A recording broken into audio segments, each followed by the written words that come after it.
ഇന്നത്തെ നമ്മുടെ സാൻഡ്വിച്ചിന് ഒരു പ്രത്യേകത ഉണ്ട് കേട്ടോ. നോ ചീസ്, നോ മീറ്റ്, പിന്നെന്താ, ഓൺലി കുറച്ച് പുതിന ചട്നിയും പിന്നെ വേറെ കുറച്ച് സാധനങ്ങളും.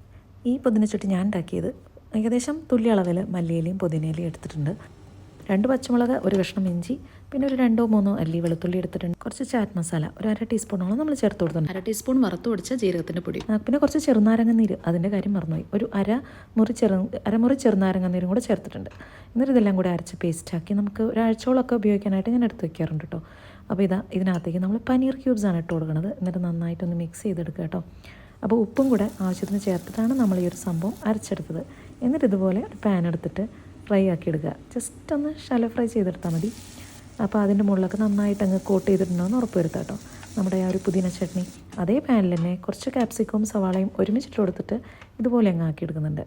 ഇനി നമ്മുടെ സാൻഡ്വിച്ച് സെറ്റ് ചെയ്തെടുക്കാനുള്ള സമയം.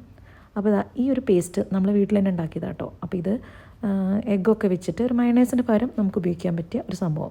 ഏകദേശം ആ ടേസ്റ്റ് തന്നെ നമുക്ക് കിട്ടുകയും ചെയ്യും. അപ്പോൾ എന്നിട്ട് നമ്മുടെ ഈ ഒരു പനീർ ക്യൂബ്സ് എല്ലാം ഇതിനകത്തേക്ക് വെച്ചിട്ടൊന്ന് പ്രസ് ചെയ്ത് കൊടുക്കുന്നുണ്ട്.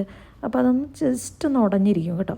അതിന് മുകളിലേക്ക് കുറച്ച് സവാളയും പിന്നെ അതുപോലെ തന്നെ നമ്മൾ നേരത്തെ ഉണ്ടാക്കി വെച്ച ഒരു വെജ് മിക്സ് ഉണ്ടല്ലോ, അതും കൂടി ഇട്ട് കൊടുത്തിട്ട് നമുക്കിതുപോലെ ക്ലോസ് ചെയ്ത് വയ്ക്കാം. കഴിക്കാൻ കൊള്ളായിരുന്നു കേട്ടോ, എനിക്കിഷ്ടപ്പെട്ടു.